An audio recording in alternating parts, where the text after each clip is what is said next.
Sabar ya. Fokus ya, kita menuntut ilmu ya. Oke, Ustaz, bagaimana? Sehat? Alhamdulillah, Allahu Akbar. Semangat Kak Boni. Semangat Ustaz. Ini luar biasa teman-teman di rumah ini. Memang soleh-soleh saya Ustaz. Doanya kenceng banget. Alhamdulillah, rumah terbaik ya. Ya, luar biasa banget, Masya Allah. Hari ini udah gak sabar dan temanya ini luar biasa, Ramadan is healing. Kenapa? Nggak kelihatan. Oh,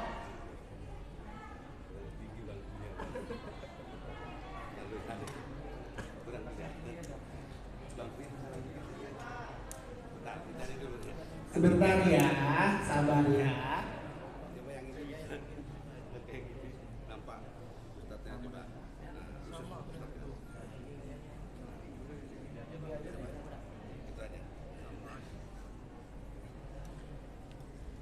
Ya, udah pada nggak sabar Ustaz. Masya Allah, luar biasa dengan tema kita yaitu Ramadan is healing ya. Untuk itu, teman-teman sekali lagi kita persiapkan ya jiwa hati kita untuk sama-sama menerima transfer ilmu dari guru kita. Kita akan memulai sekali lagi tablik milenial yang dipersembahkan oleh Komunitas Cinta Sholat dan juga DKM Masjid Baitur Rahman Dumai. Gurunda kami Ustadz Hanan Anaki, kami persilahkan. Baik, terima kasih Kak Boni. Bismillahirrahmanirrahim. Assalamualaikum warahmatullahi wabarakatuh. Waalaikumsalam warahmatullahi wabarakatuh. Masya Allah, ini Kak Boni pesertanya anak-anak muda 99%. Masya Allah. Luar biasa ya. Bahkan tadi kalau nggak salah dengar nih dari belakang ada yang masih usia SMP. Sebelah sini Ustaz. Wah, ini yang masih SMP. Ada SMP 2010 tapi nggak apa-apa Ustaz. 12 tahun lalu nggak apa-apa Ustaz. Kalau gitu saya juga ya. Sekian tahun yang lalu. Oke, barakallahu fiik. Ada yang dari jauh juga, dari ini nih saya catat ya biar gak lupa. Dari Lubuk Gaung katanya. Mana Lubuk Gaung? Lubuk, oh di belakang. Di Masya belakang. Allah. Katanya ini harus naik pesawat, terus naik ferry. Biasa. Ada yang dari Medan Kampai. Kampai. Nah, Medan Kampai, mana Medan Kampai? Oh, ini lebih dahsyat lagi nih, perjalanan pesawatnya 8 jam. Kayak umroh. Yang jelas ini jauh ya, Medan Kampai, Lubuk Gaung dan seterusnya. Barakallahu fikum. Semoga setiap langkah teman-teman dari rumah sampai ke Masjid Baitur Rahman ini menjadi langkah-langkah menuju ke surga. Amin. Kan kata Nabi, siapa yang menempuh jalan untuk mencari ilmu, maka Allah mudahkan jalan ke surga. Insya Allah semua yang hadir hari ini adalah ahli surga. Amin. Alhamdulillah rabbil alamin.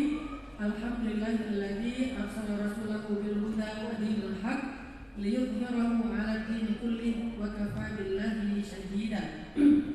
Asyhadu an la ilaha illallah wahdahu la syarika lah wa asyhadu anna Muhammadan abduhu wa rasuluhu la nabiyya ba'dah. Radina billahi rabba wa bi Muhammadin nabiyya wa bil Islam dina. Rabbi shrah li sadri wa yassir li amri wahlul 'uqdatan min lisani yafqahu qawli. Pertama-tama yang saya hormati dan saya muliakan, di sini pasti banyak sekali orang-orang hebat yang mungkin saya belum kenal.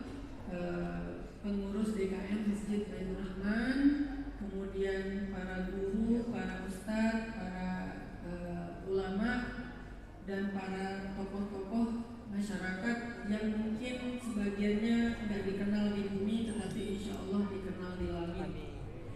Kemudian yang saya sayangi karena Allah Subhanahu wa taala, semua anak-anak muda Dumai dan sekitarnya yang sudah hadir di masjid yang sangat indah dan nyaman ini. Hari ini kita bahas tentang persiapan menuju bulan suci Ramadan. Karena Rasulullah SAW sebagai orang yang paling sempurna, manusia yang paling ideal, beliau mempersiapkan diri sebelum Ramadan itu 2 bulan. Dari mulai bulan Rajab dan bulan Sya'ban. Jadi beliau aja yang sempurna mempersiapkan Ramadan itu 2 bulan. Nah, karena kita sekarang udah masuk ke paruh pertama bulan Sya'ban, jadi persiapan kita nih tinggal sekitar 20-an hari lagi nih sebelum Ramadan. Kalau ibaratnya Ramadan itu sebuah panggung performance, kita mau tampil di panggung itu, maka persiapan kita sekarang itu udah makin mepet. Cuman 20-an hari. Sehingga dengan waktu yang sebegitu singkat, ada banyak hal yang harus kita siapin supaya performance kita, penampilan kita nanti di bulan Ramadan itu bisa menampilkan performance terbaik. Sehingga dengan performance terbaik, insya Allah kita juga akan mendapatkan jazak, apresiasi dan reward terbaik dari Allah Subhanahu wa Ta'ala. Nah, makanya dalam roadshow saya kali ini keliling beberapa kota di Riau, saya pengen ngajak anak-anak muda untuk sama-sama mempersiapkan diri menuju bulan suci Ramadan. Kenapa kita namain roadshow kita dengan nama Tabligh Millennials? Karena anak muda, kalian-kalian ini adalah harapan Indonesia 10, 20, 30 tahun yang akan datang.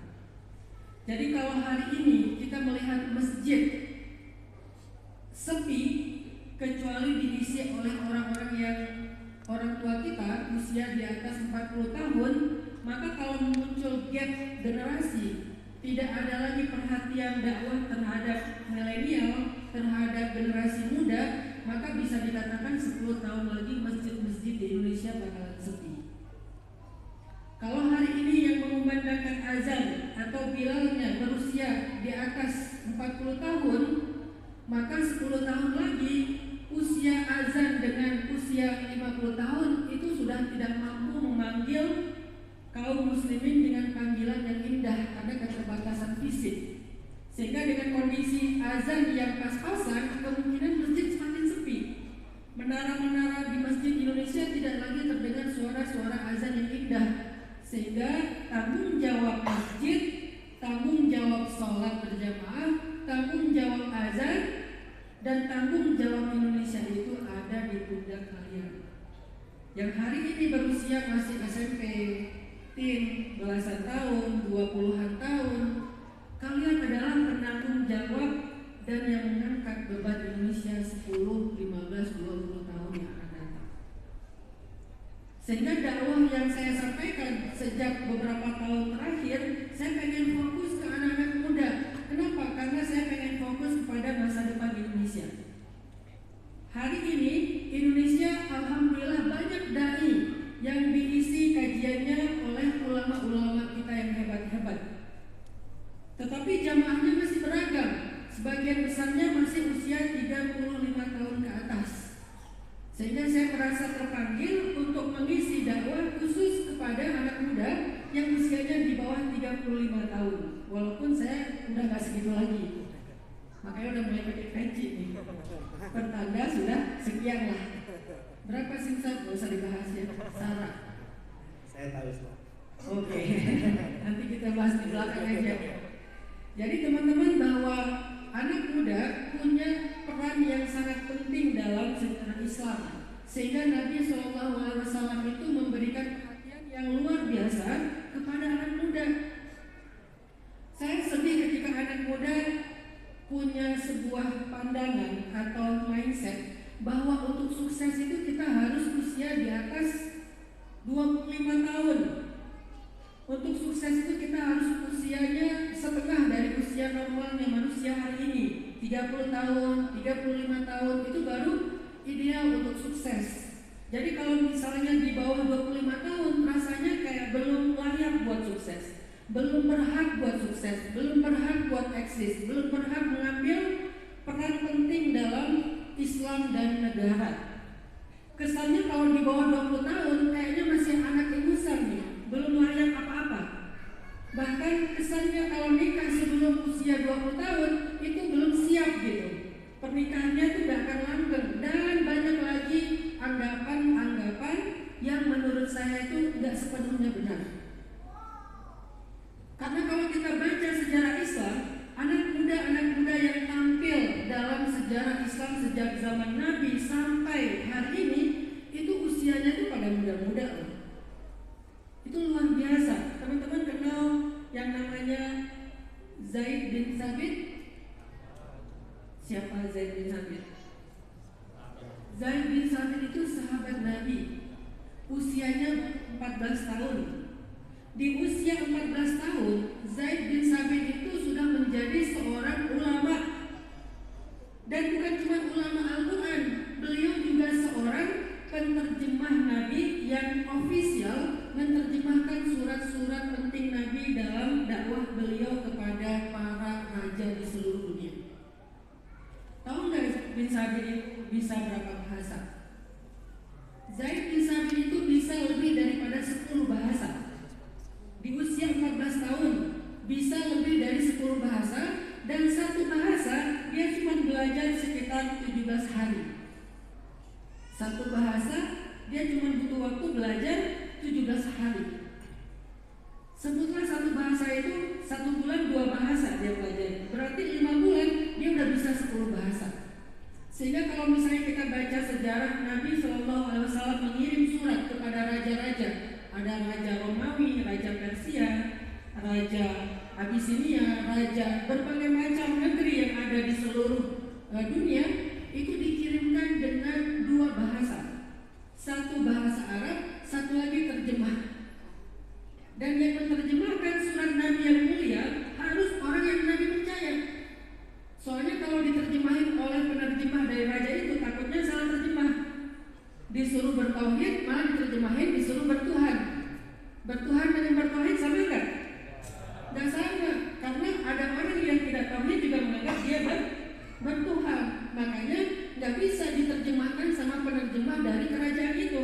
Harus diterjemahkan oleh seorang penerjemah yang sangat memahami tentang Islam dan ilmunya itu udah dalam, dan Nabi percaya kepada dia. Dan Nabi memilih seorang anak muda berusia 14 tahun yang bernama Zaid bin Thabit.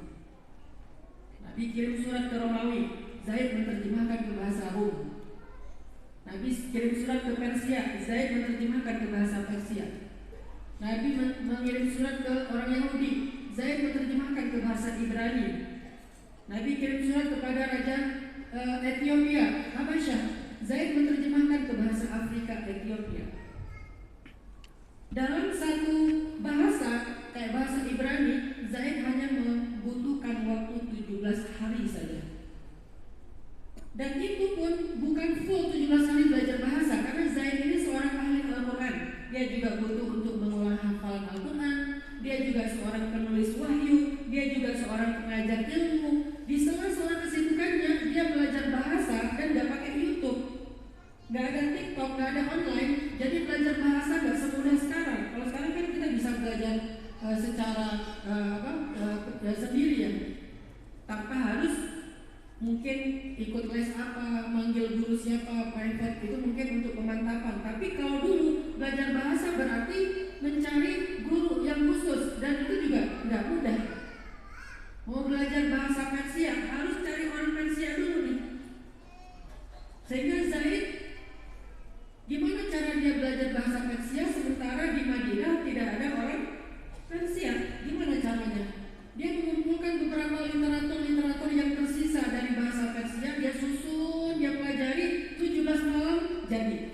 Dengan vocabnya, dengan hurufnya, karena setiap bahasa itu memiliki huruf yang berbeda. Itu adalah seorang anak muda yang berusia masih SMP. Udah menjadi penerjemah negara secara ofisial dan udah eksis dalam politik global. Udah eksis dalam politik global, bukan cuma politik nasional, tapi politik global. Ngirim surat kepada raja-raja, penguasa-penguasa lain. Kalau sekarang mungkin kedudukan Zaid itu ada di gedung PBB. Bukan hanya sebagai duta, tapi juga sebagai negosiator, sebagai penerjemah. Itu Zaid bin Thabit. Nanti muncul lagi nama yang lebih terkenal, yaitu Sayyidah Aisyah. Apa yang teman-teman kenal dari Sayyidah Aisyah? Apa yang dikenal dari Sayyidah Aisyah? Pertama adalah cantik. cantik katanya. Oke, mulailah. Fisiknya cantik. Cantiknya cantik apa? Korea atau India? Cantik apa nih? Cantiknya cantik surga, bukan cantik bumi ya. Jadi nggak ada bandingan di bumi. Cantiknya itu cantik bidadari. Sehingga tidak ada perbandingan di bumi. Kalau mau ngebandingin nggak ada foto yang layak untuk dibandingkan. Nggak ada artis yang layak untuk dibandingkan. Oke, cantik. Apalagi yang dikenal tentang Sayyidah Aisyah? Istri Rasulullah SAW, Masya Allah. Oke, apalagi? Anak Abu Bakar. Oke, apalagi? Periwayat hadis terbanyak dari golongan perempuan. Paling banyak meriwayatkan hadis. Kalau dari laki-laki nanti ada beberapa nama seperti Abu Hurairah dan seterusnya. Kalau dari perempuan, Sayyidah Aisyah itu periwayat hadis paling banyak. Ada ribuan hadis yang beliau hafal. Apalagi yang jarang orang tahu tentang Sayyidah Aisyah, dia adalah seorang dokter. Sayyidah Aisyah itu adalah seorang dokter di usia 13 tahun. Dan usia 13 tahun, kemampuan kedokterannya, kemampuan medisnya Sayyidah Aisyah sudah bisa melakukan bedah besar. Dokter ahli bedah, bukan dokter umum ya, yang ngasih obat panas, demam, bukan.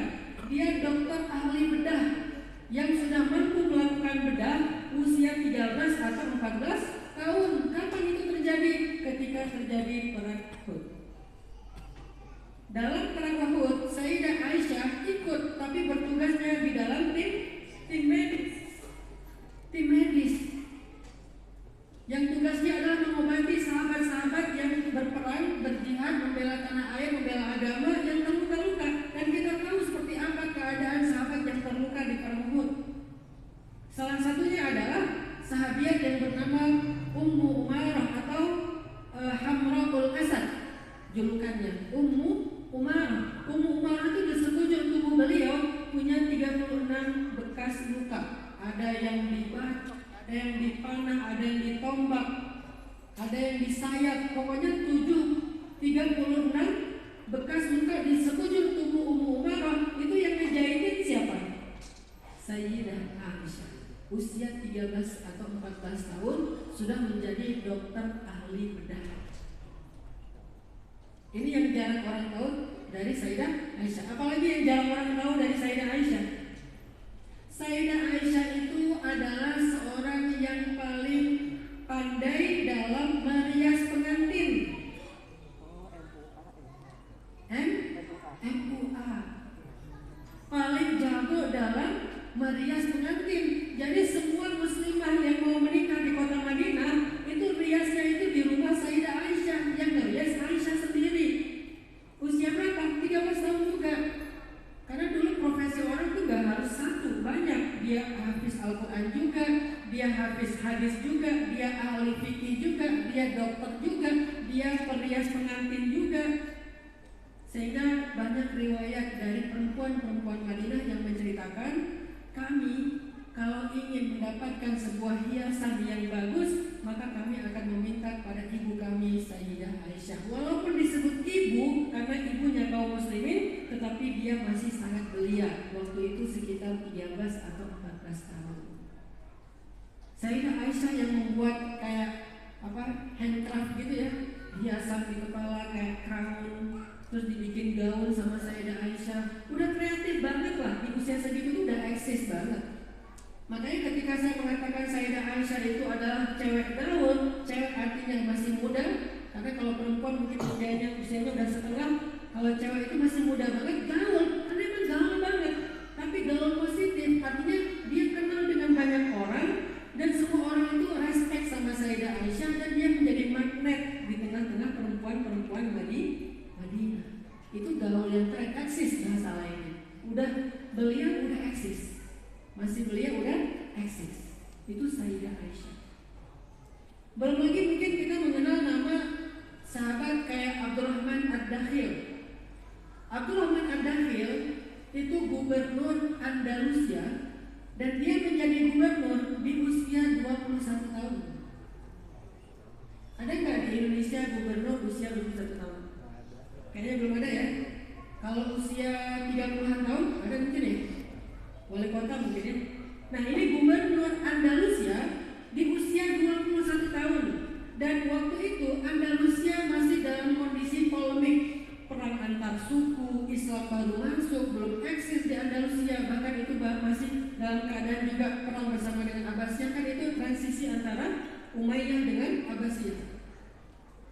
Nah di masa kepemerintahan Abdurrahman Ad-Dakhil, Andalusia menjadi pusat peradaban dan ilmu pengetahuan di seluruh dunia. Itu sebelum Baghdad loh. Jadi sebelum Baghdad terkenal sebagai pusat peradaban, yang pertama dalam sejarah Islam itu Andalusia dulu. Baru nanti dibawa sebagian ke Baghdad, dari Baghdad dibawa lagi ke negeri-negeri kaum muslimin seperti Turki Utsmani. Tapi yang pertama sekali adalah Andalusia, sehingga di Andalusia itu sains, ulama-ulama sains, penemu kimia, fisika, matematika dan segala macam itu udah ada di masa pemerintahan Abdurrahman Ad-Dakhil, anak muda usia 21 tahun, belum lulus kuliah bahkan kalau zaman sekarang. 21 tahun itu semester berapa? Semester 7 ya? 6 dan 7 ya? Baru semester 6 atau 7 dia udah jadi gubernur dan eksis negerinya menjadi pusat peradaban. Sehingga datanglah orang dari seluruh bumi, dari barat, dari timur, dari utara, dari selatan, datang berbondong-bondong ke Andalusia menjadi kota yang sangat ramai karena program pemerintahan yang berhasil dan sukses dengan syariat Islam, yaitu Abdurrahman Ad-Dakhil, umur 21 tahun. Nanti muncul lagi nama misalnya Atab bin Usaid. Atab bin Usaid ini anak muda yang ditunjuk oleh Nabi menjadi gubernur Mekah. Ini gubernur yang ditunjuk langsung sama Nabi. Gubernur Mekah. Tahu nggak berapa usianya menjadi gubernur? Baru lulus SMA, 17 tahun lebih kurang, 17 atau 18 tahun lulus SMA jadi gubernur, dan bukan gubernur kota biasa, kota suci Mekah. Dan Nabi tidak akan menunjuk seseorang sebagai gubernur Mekah kecuali dia punya kelebihan yang sangat banyak. Satu, tentang ilmu agamanya, karena dia menjaga kota suci nomor 1 di dunia. Kita disuruh untuk berkunjung kepada 3 negeri. Yang pertama adalah Makkah, Ka'bah, Masjidil Haram, yang dia bukan hanya menjadi gubernur bagi manusia, mungkin berarti menjadi gubernur juga bagi malaikat, karena Ka'bah itu dikunjungi malaikat setiap harinya. Dialah anak usia 18 tahun atau 17 tahun gubernur Makkah. Yang juga terkenal pastinya Muhammad Al-Fatih. Usia berapa membebaskan, tidak menaklukkan. Saya lebih suka merawat, tidak menaklukkan, tetapi membebaskan Konstantinopel di usia 21 tahun. Ada yang mengatakan 19 tahun, sebutkan 21 tahun. 21 tahun semester 6, semester 7 udah membebaskan sebuah kota yang paling tua dalam sejarah peradaban manusia, dan hampir tidak ada yang mampu menembus tembok-tembok bentengnya kecuali oleh anak kecil berusia 21 tahun. Dan anak yang berusia 21 tahun ini bukan hanya seorang pembebas, tetapi dia juga sebaik-baik amir yang sudah pernah dinubuatkan oleh Rasulullah SAW. Orang yang di-mention sama Nabi sejak Nabi hidup, padahal dia lahir entah berapa ratus tahun kemudian, tapi udah di-mention sama Nabi sejak Nabi hidup. Muhammad Al-Fatih, ni'mal amir, sebaik-baik pemimpin pada masanya. Ada banyak teman-teman nama anak-anak muda dalam sejarah Islam yang sudah eksis sejak usia belia, yang sudah eksis sejak usia masih remaja, yang udah eksis sejak usia belasan tahun, udah eksis.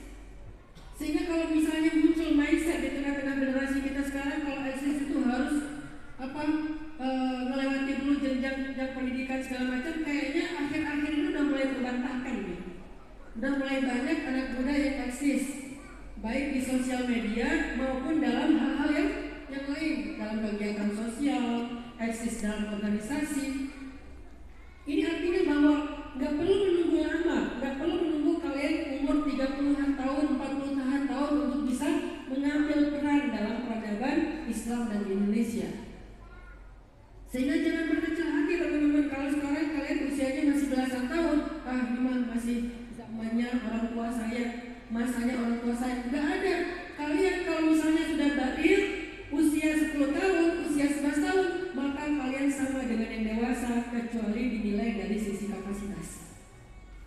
Kalian sudah berhak menjadi imam kalau kalian aqra' minhum, lebih mengerti agama dan lebih baik dalam Al-Qur'annya daripada yang dewasa. Kan bukan usia dulu kan untuk memilih imam kan, tapi aqra'uhum lil Quran, jadi kita bilang yang paling ngerti Al-Quran, mulai dari cara bacanya, hafalannya, pemahaman ilmu Al-Qurannya. Kalau kalian di usia 12 tahun sudah hafal Al-Quran, berapapun, mulai dari 1 juz, 30 juz, di tempat-tempat kalian masing-masing, dan kalian bacaannya lebih baik, dan kalian sudah mengerti mana yang halal dan mana yang haram, mampu menjaga diri, tetap bangga menjadi jomblo fisabilillah, gak pacaran. Karena jomblo fisabilillah itu bukan kalimat celaan, itu kalimat pujian. Karena banyak orang yang gak pede jadi jomblo. Padahal menjadi jomblo kalau diniatkan untuk menjaga kehormatan itu fisabilillah. Sehingga jomblo fisabilillah itu satu dari 7 golongan yang mendapatkan naungan Allah di padang mahsyar. Syabun nasya'a fi ta'atillah, pemuda yang tumbuh dalam keadaan taat kepada Allah. Maka kalau kalian bisa menjaga diri, punya kapasitas yang layak, kalian bisa jadi imam sholat. Ini juga mulai kita angkat nih.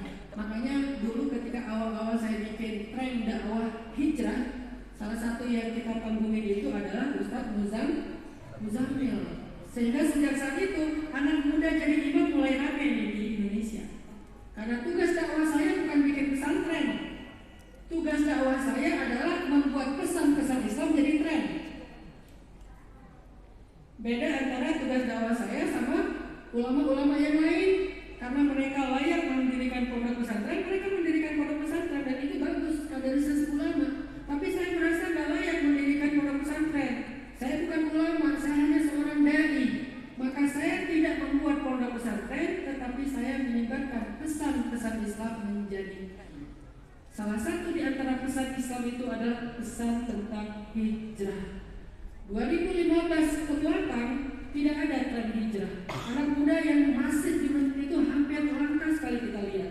Tapi 2015 ke sini hijrah menjadi tren masif.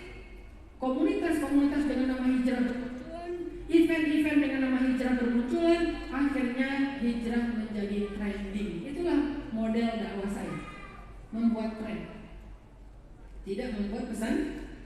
Kalau sekarang saya bikin sebuah kawasan anak muda, saya menamakan pesan underscore tren pakai D, bukan pesantren, bukan pondok pesantren. Jadi banyak yang datang ke sana, di sini ngaji kitab apa Ustaz? Di sini yang ngaji kitab, karena kita bukan mengkader ulama, tapi menghijrahkan anak muda lewat sebuah youth space, kawasan nongkrongnya anak muda, supaya mereka belajar hard skill, soft skill, life skill di situ, leadership di situ, sehingga menjadi leaders masa depan Indonesia. Dan saya berkeyakinan kalian bisa eksis mulai dari rumah, kalian bisa eksis. Kalian bisa eksis di usia belasan tahun sebagai ayah yang memberikan nafkah kepada keluarga. Bisa.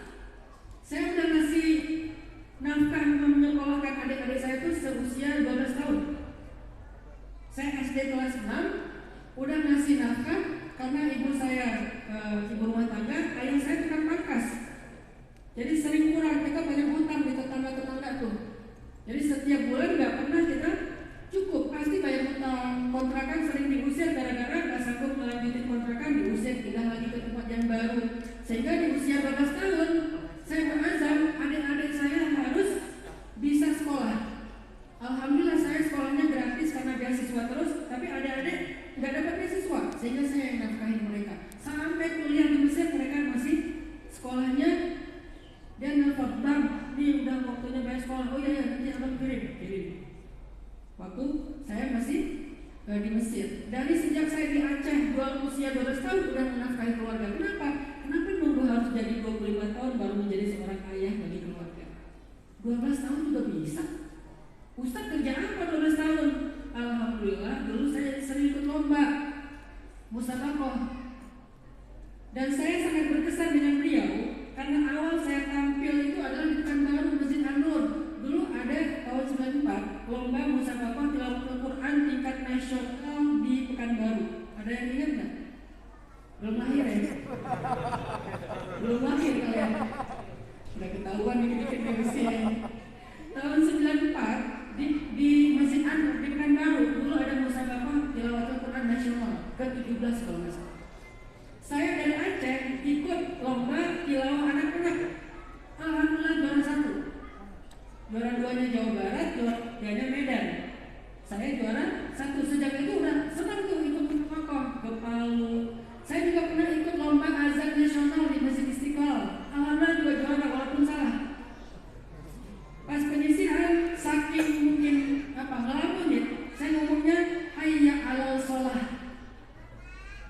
Artinya apa? Hayya 'alal sholah, tapi saya hayya 'alal sholah. Tapi alhamdulillah walaupun salah itu final juga. Entah jurinya kasihan sama saya. Alhamdulillah masuk final dan tahun berapa waktu itu? Festival Istiqlal, lomba azan. Pas penyisihan saya pakai azan Makkah, pas final pakai azan Madinah. Waktu itu saya belum kenal azan Turki dan azan Aqsa. Sekarang ketika Muzamil dulu belajar di rumah itu kita belajar azan Aqsa, azan Palestina, azan Turki, pastinya azan Indonesia yang legend banget yaitu Kiai Haji Muhammad ZH, itu kan legend banget ya. Sekarang mungkin ada lagi azan tradisional dengan irama-irama khas masing-masing. Yang jelas itu yang saya lakukan di usia 12 tahun, ikut-ikut musabaqah. Alhamdulillah dari situ hadiah-hadiahnya ditabung, sebagian dipakai buat emak ini buat beli kulkas. Bang, kata emak, ini udah mau puasa nih, kita sering banget merepotin tetangga minta es batu. Bisa nggak kita beli kulkas? Bisa Pak, beli kulkas. Bang, kalau kamu telepon dari Mesir, mak tuh harus ke tetangga. Soalnya kita di rumah nggak punya telepon, dulu kan nggak ada HP. Akhirnya pasang telepon mak, tiap bulan nanti saya yang bayarin. Jadi udah mulai mengambil peran dan beban keluarga dari sejak usia 12 tahun. Dan itu bukan sesuatu yang aneh. Begitu juga dengan kalian. Kenapa harus merasa oh saya kan anak, sehingga saya dinafkahi?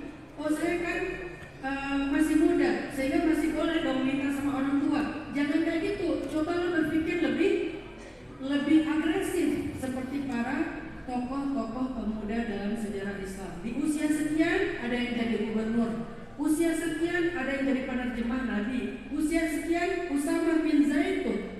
Usama bin siapa? Bukan bin Laden, bin Zaid. Namanya Usama juga. Bagus nama Usama itu. Jadi jangan underestimate ya.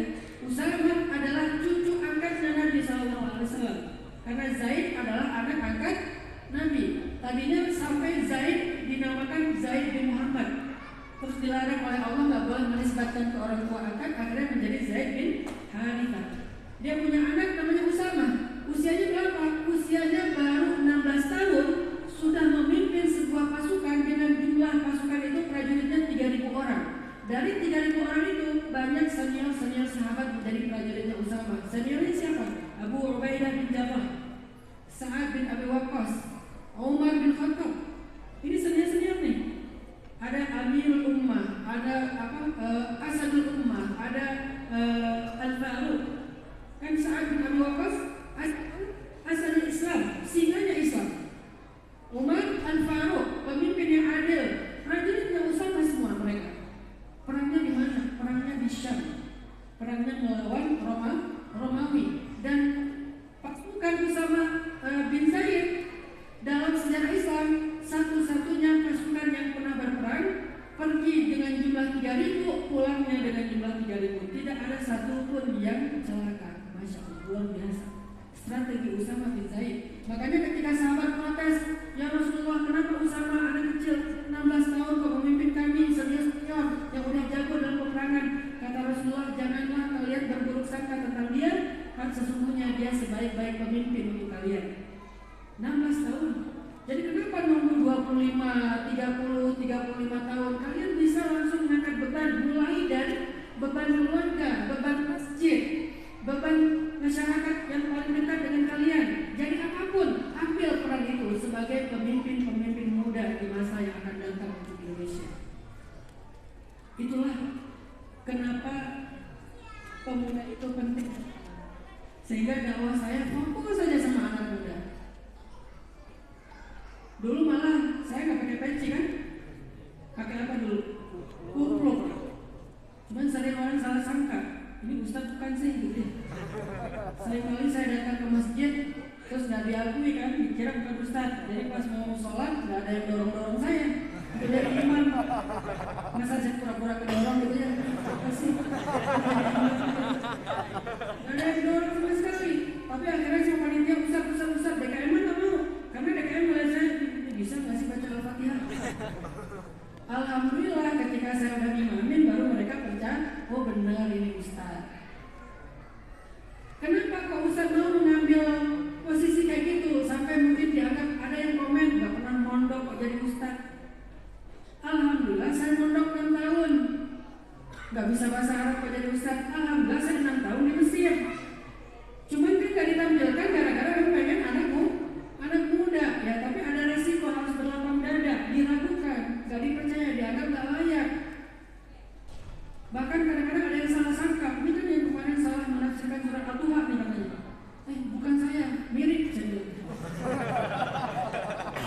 Jadi artinya saya fokus banget sama anak muda. Saya yakin kalian itu adalah masa depan Islam dan masa depan Indonesia yang akan datang. Gak bisa kalian itu merasa bahwa kami mah yang penting having fun, yang penting kami enjoy aja hidup, yang penting cari teman main dan seterusnya, game online.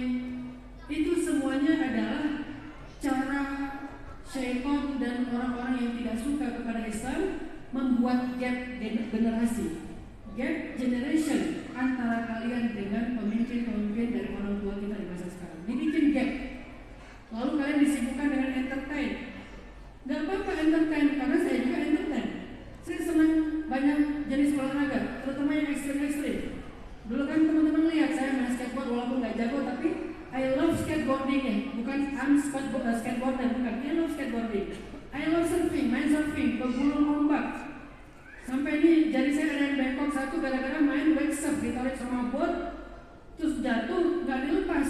Akhirnya ketarik sama tali, sampai sekarang jadi agak mirip. Main snowboard di Jepang, di Turki, kalau ke luar negeri pas musim dingin main snowboarding. Wah, ke banting-banting, luka-luka berdarah-darah, kan ya, gaya gitu kan. Free dive.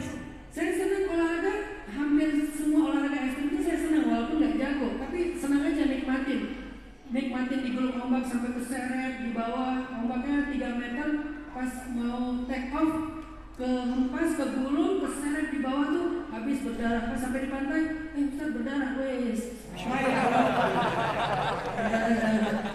Dulu ngalamin lah kayak gitu-gitu. Karena saya pengen nunjukin ke anak muda, kalian gak usah ninggalin hobi kalian untuk hijrah. Karena Islam itu gak sempit. Islam itu ketika kalian udah hijrah, udah masuk masjid, kalian gak jadi kaku, gak jadi gak fun lagi, tetap fun. Orang saya main, tetapi untuk mendapatkan semua itu tidak perlu menambah dosa. Makanya muncul tagline banyak main, banyak pahala. Yang terakhir saya main kuda sama memanah, berkuda berapa kali banting-banting jatuh. Alhamdulillah nggak diinjak sama kuda. Tapi jatuh sampai akhirnya ototnya sobek, pernah yang akhirnya lama saya nggak main kuda sekitar 1 bulan ya. Karena ototnya sobek. Jatuh dari kuda. Ya semuanya aja dilakuin karena senang dengan yang cowok banget gitu kan. Senang gitu, kuda lah, surfing lah, skateboard lah, snowboarding lah, free dive. Walaupun bisa diving, bisa free dive, tapi saya memilih free dive biar kayak anak sibolan banget gitu. Artinya teman-teman, saya fokus dengan semua elemen anak muda, mulai dari olahraganya, entertainnya. Saya punya Instagram, saya punya TikTok, walaupun TikTok jarang diposting karena Instagram juga udah capek ngasih makan Instagramnya. Feeding Instagram itu lumayan capek. Setiap hari story apa segala macam, tapi tidak perlu nambah dosa. Begitu juga dengan kalian main TikTok gak apa-apa, tetapi ya untuk sesuatu yang produktif. Gimana cara menjadikan platform sosial media ini sesuatu yang produktif? Kalau sekedar pamgoy doang ngapain sih? Ya. Apa sekarang di TikTok gitu-gitu, cewek-cewek apa misalnya ngapain? Pakai filter boleh, nggak usah, boleh sewajarnya, tetapi jangan semua merah gitu kan ya. Pengen merahin bibir jadi semuanya jadi merah misalnya, ya sewajarnya aja. Tapi tujuannya adalah biar produktif, bukan sekedar entertain. Sehingga kalau misalnya kalian eksis di bidang itu masing-masing, bakalan Indonesia dan Islam ada di tangan yang sangat layak. Kalian tahu nggak sekarang kenapa muncul krisis di Taiwan? Kalau Ukraina udah tahu lah ya, murah. Kita tahu masalah Ukraina. Terus ada update terakhir kan, yang seminggu ini kan lagi rame tuh tentang apa sih yang ada di Ukraina yang ditemukan sama Iran. Tapi tahu nggak apa yang terjadi di Taiwan? Kenapa Taiwan ini rebutan antara Amerika sama Cina? Kenapa? Karena Taiwan adalah produsen chip nomor 1 di dunia. Chip itu dipakai untuk kotaknya teknologi. Kalau fisiknya teknologi yang bikin Jerman, yang bikin Amerika, yang bikin Eropa ya. Tapi giliran otaknya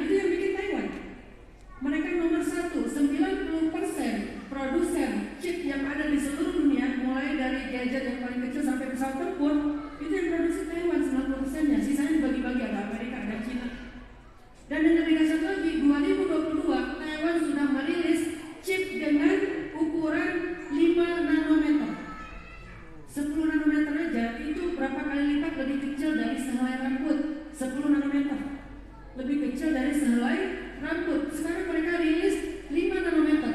Akhir 2022 mereka akan merilis 3 nanometer. 2022 mereka akan merilis 2 nanometer yang kalau ditebakkan di udara, dihirup gak kerasa tapi masuk chipnya ke dalam pernafasan, rongga-rongga otak kita, sehingga ada semacam transmitter informasi yang kemudian kita dikontrol. Itu bisa terjadi dengan 2 nanometer, dan Taiwan punya itu, Cina nggak punya, Amerika nggak punya. Itu kenapa Taiwan direbutin. Dan itu kan perang senjata fisik kan? Siapa yang bisa melakukan itu? Kalian, bukan orang-orang tua sekarang. Orang tua sekarang udah nggak ngerti tentang chip. Mereka main Instagram juga udah agak-agak kagok ya. Paling banter mainnya Facebook. Instagram udah jarang. Facebook, YouTube kan rata-rata kan. Karena saya bikin mapping gitu ya, orang usia sekian mainnya Facebook, YouTube. Anak muda Facebook juga, tapi lebih eksiknya nggak di Facebook. Antara YouTube, TikTok sama Instagram. Instagramnya Reels dan segala macam mereka main. Artinya kalian yang ngerti tentang kayak gitu-gitu. Sehingga kalau kalian mau mengangkat izahnya Islam, ambil peran di situ. Ya bukan hanya belajar agama, belajar sains, belajar tentang entrepreneurship, leadership, karena semua itu dibutuhkan. Karena Zaid bin Sabit bukan hanya ahli Quran, tapi juga seorang penterjemah. Sayyidah Aisyah bukan hanya ahli hadis dan fikih, tetapi juga seorang dokter dan penata rias atau yang bisa make up calon muslimah yang mau menikah. Artinya semua harus kita kuasai, teman-teman. Dan Indonesia negara dengan bonus demografi terbesar di dunia. Indonesia itu harusnya 2045 menjadi negara kuat. Kalau pemudanya dibimbing dengan benar, disupport, dimodalin. Makanya di pesan underscore itu kita lagi merancang sebuah konsep namanya Institut Kreatif buat anak muda. Siapapun yang mau belajar tentang hal kreatif, bukan hanya seni, apapun bisnis kreatif, belajar di sana sambil belajar dakwah, belajar agama. Nanti kalau udah jadi dia magang, kita tunjukin sebuah korporat yang mereka bisa belajar magang di situ. Setelah itu kita modalin, punya usaha sendiri, punya saham sendiri. Pengen nggak di usia 19 tahun udah bisa jadi seorang eksportir?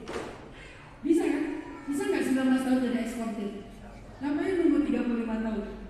Bahkan kurang dari 19 tahun, 17 tahun kalian bisa jadi eksportir kok. Eksportir apa? Salah satu yang lagi naik selain kelapa sawit ya. Kelapa sawit mah saya nggak komen karena ini tempatnya lah. Selain kelapa sawit apa yang lagi naik kan? Singkong, ubi kalau bahasa Sumateranya. Di Jawa namanya menyebutnya singkong. Singkong itu lagi naik-naiknya, dan penghasil singkong nomor 1 di dunia ada di Indonesia, seperti kelapa sawit juga. Dan siapa yang bisa mengekspor? Ya kalian. Tapi kalian nggak dikasih kesempatan. Kan harus kuliah dulu, harus ini dulu. Akhirnya udahlah sambil kuliah, sambil belajar, kan kalian online terus. Makanya kalau online jangan stalking mantan. Jangan kepoin dia pakai akun palsu. Ngapain? Udahlah pakai online itu buat belajar. Makanya tadi TikTok buat belajar, YouTube buat belajar, Instagram buat belajar. Sehingga di usia sekian kalian udah bisa eksis. Di Indonesia penemu hal-hal yang saintis dari anak muda itu udah mulai tumbuh. Tinggal nanti kalau mungkin pemerintah lagi sibuk dengan urusan yang lain, belum bisa mensupport full kalian, insya Allah masjid akan mensupport kalian. Insya Allah dakwah yang akan mensupport kalian. Sehingga dakwah programming harus tumbuh. Gak boleh lagi dakwah cuma narasi dan taklim, harus programming. Dan pusatnya, mabesnya dakwah, markas besarnya dakwah, masjid. Masjid itu harus menjadi provider peradaban, bukan sekedar provider ibadah, tapi juga provider peradaban. Dia yang mengoperate peradaban yang ada di sekitarnya. Dan di antara tokoh kekuatan peradaban itu adalah kalian, anak muda. Itu kenapa saya pengen bikin tablik milenial. Nah sekarang apa hubungannya anak muda dengan Ramadan? Karena Islam sangat memperhatikan tentang anak muda, sehingga banyak sekali dari konten Islam, Al-Quran, hadis, syariah itu berhubungan dengan anak muda, termasuk Ramadan. Ramadan bisa dikatakan adalah bulan tarbiyah pemuda. Syahrul tarbiyatir rijal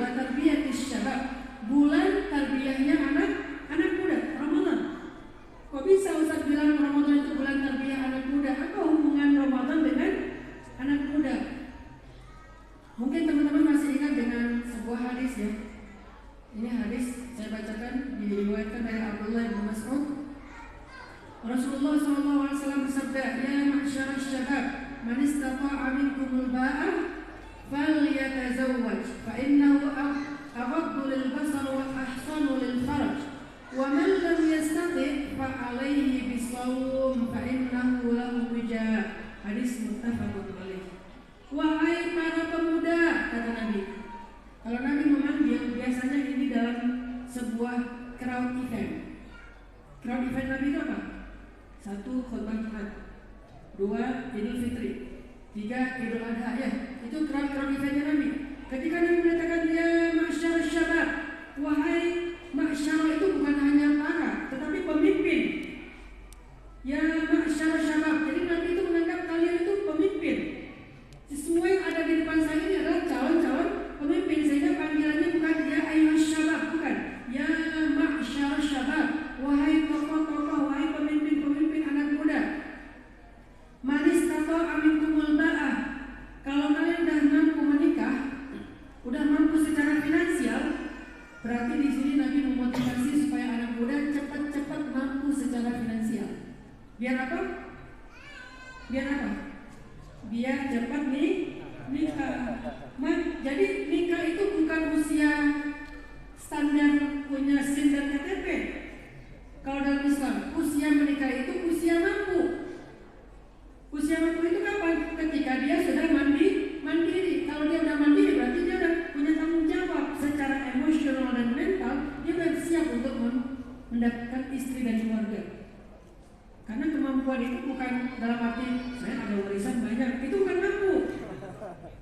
Kalimat ba'ah bukan ghani, bukan kaya, bukan ahli yang banyak warisan, bukan.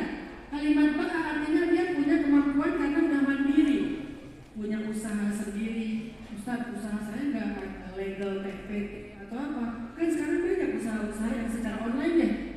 Yang penting jangan flexing. Banyak juga yang mampu tapi flexing. Wah, punya mobil mewah, punya rumah apa segala macam, penghasilan ini murah banget misalnya kan ya.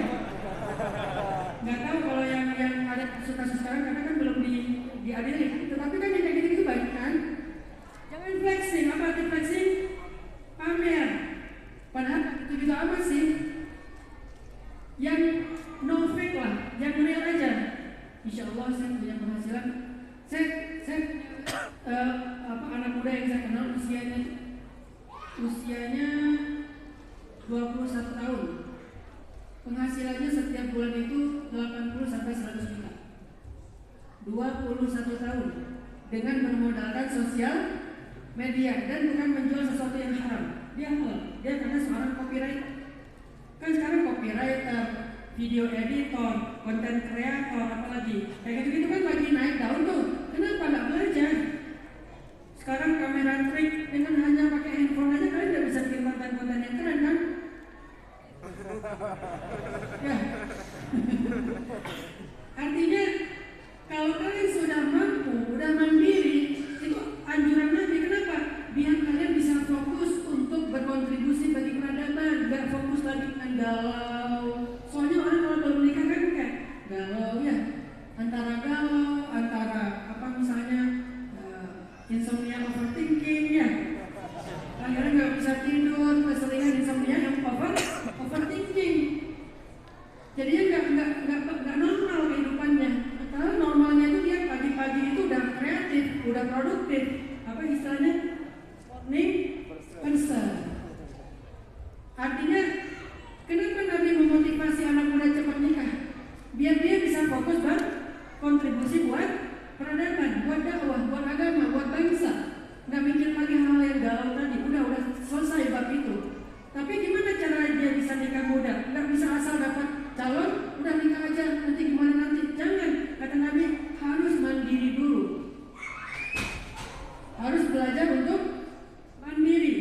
Harus punya kemampuan secara finansial, mental, emosional. Udah mandiri, karena orang biasanya kalau udah mandiri, udah punya produktivitas finansial, biasanya mentalnya udah teruji. Udah pernah jatuh bangun, udah pernah dihina orang dan dia survive. Sehingga orang kayak gitu udah layak menjadi suami. Wahai syabab, maka segeralah menikah, kata Nabi. Kenapa? Karena menikah itu, kata Nabi, bisa membuat seseorang itu bisa menjaga diri. Aqaddul basar, ahsanul faraj, menjaga dirinya sehingga tidak terjerumus kepada hal yang sia-sia dan dosa. Tapi kalau nggak mampu gimana? Kan nggak semua orang yang beruntung, mungkin bukan beruntung ya, yang mampu lah ibaratnya. Karena keberuntungan semua dapat peluang yang sama.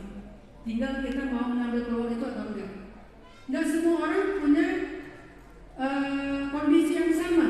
Usia sekian sudah mampu, usia sekian sudah mandiri. Kalau nggak mandiri, nggak mampu gimana Ustaz? Gimana Rasulullah? Kata Nabi, kalau kalian belum bisa, lam yastati' fa'alaihi bisawm, hendaklah dia berpuasa. Ternyata puasa, dan tidak ada puasa yang lebih baik daripada puasa Ramadan. Maka ternyata Ramadan itu adalah tarbiyatus syabab, tarbiyah buat para pemuda. Supaya apa puasa itu menjadi tarbiyah? Tarbiyah untuk supaya pemuda itu menjaga iffah, menjaga kehormatan. Supaya pemuda itu bisa menjaga amarah. Karena pemuda itu secara emosionalnya tuh masih naik turun, masih labil. Dia semangatnya bisa semangat banget, tapi kalau lagi waktu drop banget. Dan sekarang lagi marak dengan kasus-kasus mental illness. Banyak banget kasus mental illness, mulai dari bipolar sampai skizofrenia, sampai macam-macam nama-nama baru bermunculan dengan orang yang berpenyakit mental. Kenapa? Tadi karena dia nggak stabil, dan menstabilkan emosionalnya dilakukan dengan tarbiyah Ramadan, yaitu salah satunya ibadah puasa. Jadi puasa Ramadan ini adalah bulannya pemuda. Coba teman-teman nanti ketika masuk Ramadan, jadikan Ramadan itu sebagai bulan latihan mengendalikan emosi. Karena kata Nabi, kalau kalian berpuasa, Nabi bilang asliyamu junnah, puasa itu kan perisai, menjaga kita kan ya. Sehingga kalau kalian berpuasa, wala yarfus wala yajhal, janganlah dia mencela, janganlah dia bertengkar. Biasanya bulan Ramadan itu kita akan belajar lebih mengendalikan diri. Kenapa? Karena kalau kita nggak mengendalikan diri, puasa kita batal. Lagi puasa salty, lagi puasa bawel, lagi puasa head speech, lagi puasa komen-komen dengan mencela. Sekarang kan orang mencela lawan komen gampang banget ya, keluar nama hewan, binatang dan seterusnya, kan gampang tuh. Nah di bulan Ramadan kita belajar menjadi smart netizen. Jangan cuma smartphone, tapi harus juga smart netizen. Kita menjadi netizen yang cerdas, yang berpendidikan, yang elegan, sehingga kita nggak komen sesuatu tuh tanpa pertanggungjawaban. Pernah dulu tuh ada kasus yang agak konyol sih, pas lagi ada musibah kapal selam tenggelam ya, terus kan ada korban tuh. Nah tiba-tiba ada yang komen ya, apa gitu kalimat-kalimat hewan apa segala macam, terus dia mengomentari istri yang ditinggalkan, kan suka ada yang gitu kan. Ternyata pas dicari tahu ketika ketangkap, orangnya tuh komen asal aja, saya baru pulang dari kebun katanya, saya baru pulang dari kebun ngelihat lagi ramai, saya komen aja. Dia bukan pemain sosmed aslinya, sesekali doang pegang sosmed, cuman pas dia buka di browsingnya keluar, karena kan lagi viral, biasanya keluar di browser tuh, di browsernya keluar, pas lihat komen aja. Nggak mikir efek, tiba-tiba dijemput sama aparat stoknya. Dia juga bingung, salah saya apa, ini komen kamu yang salah dan melanggar undang-undang ITE. Itu banyak loh yang karena nggak kenal dengan pemilik akun, karena nggak ada tanggung jawab secara moral, komen aja asal. Nah Ramadan mendidik kita untuk lebih hati-hati dalam bersikap. La yarfus wa la yajhal. Jangan mencela, jangan bertengkar, jangan berdebat di bulan Ramadan. Itulah yang membuat anak muda terlatih selama Ramadan. Oh, saya harus jadi smart netizen. Kalau komen tuh harus jadi smart netizen itu gini. Kalau dapat info itu jangan langsung direspon. Riset dulu dong. Biasakan memiliki analytical thinking. Ya, ini pembahasan di dakwah atau apa sih? Karena jangan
jadilah sebuah kesan yang berbeda.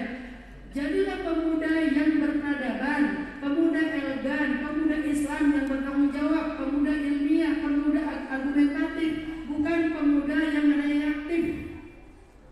Karena Al-Quran mengajarkan kita untuk lebih ilmiah dan bertanggung jawab. Kalau datang sebuah informasi, jangan kalian percaya dulu. Fatabayyanu tahsabunahu hayyinan wa huwa 'indallahi 'azim. Kalian mengira hal itu sepele, padahal di sisi Allah itu adalah sesuatu yang besar. Apa yang dianggap sepele? Ifkun, berita bohong. Hadithul ifki, berita pembicaraan yang tidak jelas kebenarannya. Tahsabunahu hayyinan, kalian merasa itu masalah sepele. Wa huwa 'indallahi 'azim, padahal itu di sisi Allah perkara yang besar. Menyangkut nama baik orang lain, menyangkut harga diri, menyangkut fitnah, dan seterusnya.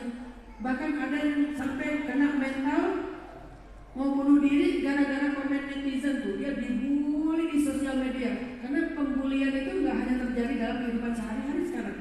Bulian di sosial media mempengaruhi mental orang lain. Kita tanggung jawab nggak kalau nanti orangnya sampai drop? Itu sama dengan menyedihkan kaum muslimin. Padahal hadis Nabi, ayat amal ahabbu ilallah ya Rasulullah, amal apa yang Allah paling suka? Kata Nabi, sururun tudkhiluhu fi qalbi mu'min, menyenangkan hati orang lain. Itulah amal yang Allah suka. Berarti amal yang paling Allah benci, menyedihkan hati orang lain. Jadi bulan Ramadan, teman-teman, harus jadi healing, yang mengobati hal-hal yang tadi negatif dalam diri kita. Jadikan Ramadan tarbiyatus syabab, minimal dengan 2 hadis tadi. Pertama hadis fa'alaihi bisawm fa innahu lahu wijah, dan yang kedua asyanu junnah. Kalau nggak bisa menikah, yuk kita puasa. Datang Ramadan, jadikan bulan untuk menahan diri, hawa nafsu, emosi, marah. Jadikan puasa itu sebagai penghalang. Saya nggak jadi marah. Ada kisah yang mengajukan mungkin 5 menit lagi ya, tentang marah tapi dilawan dengan puasa, yaitu kisah Sayyidah Maryam. Ketika Sayyidah Maryam melahirkan putranya dan dia nggak punya suami, Allah takdirkan punya putra tapi tidak punya suami, dan dia tidak disentuh oleh laki-laki karena dia perawan yang suci.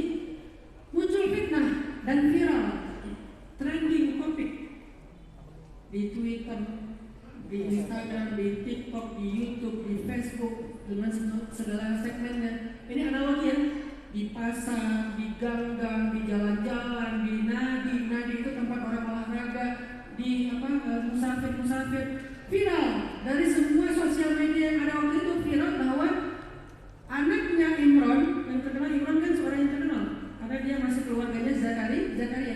Anaknya Imron melakukan zina dan hamil di luar nikah. Fitnah terhadap Sayyidah Maryam.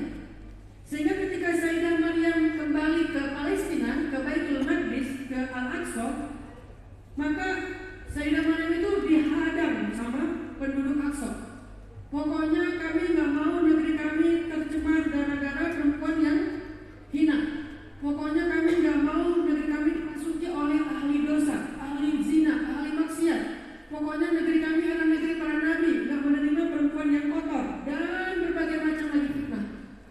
Sehingga Sayyidah Maryam tidak bisa masuk ke Baitul Maqdis. Sedih Sayyidah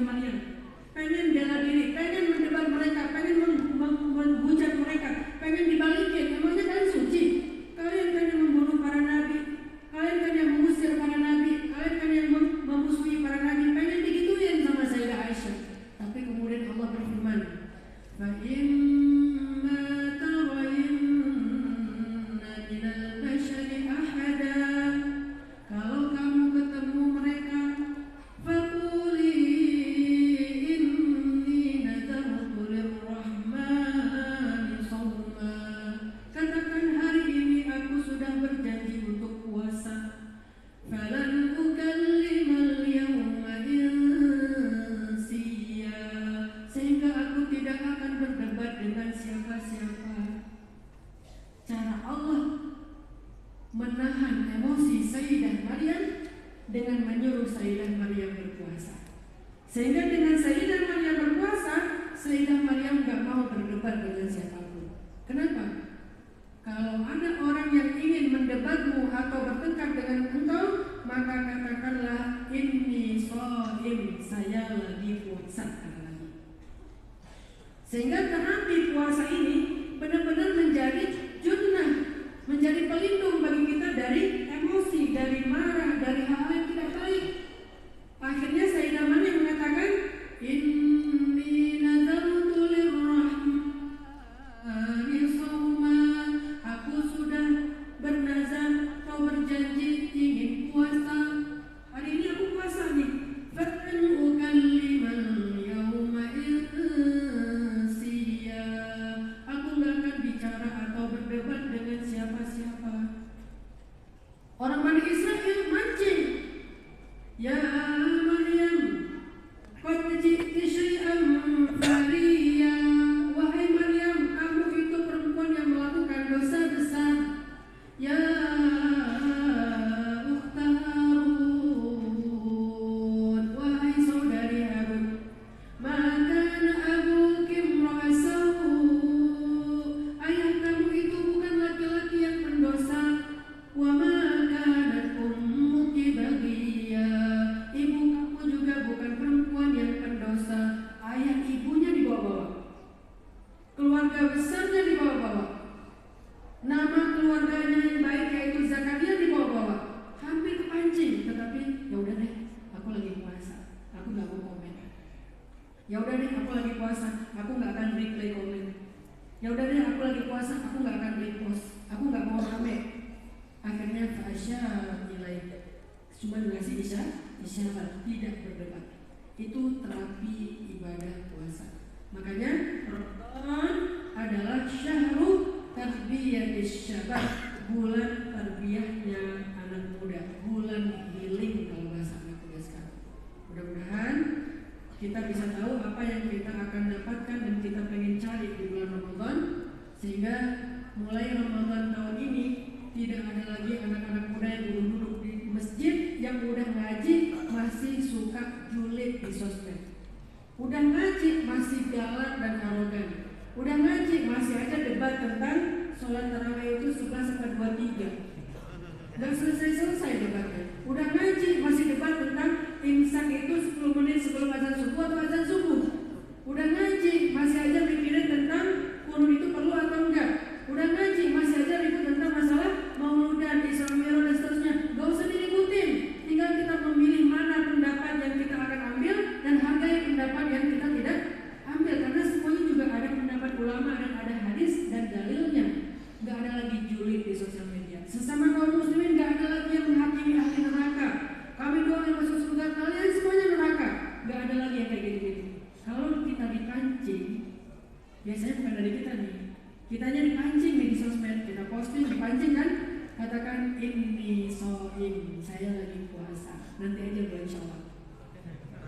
Enggak, maksudnya lagi bulan Ramadan saya lagi belajar menahan diri. Mudah-mudahan setelah ini seterusnya saya mampu menahan diri. Itu aja. Barakallahu fiik, jazakallahu khair kepada kita Ustaz Ataki untuk luar biasa ini. Ada privilege mengenai kita sebagai seorang anak muda ya. Saya juga mantan anak SMP juga, sama seperti teman-teman semuanya. Dan juga ini sebagai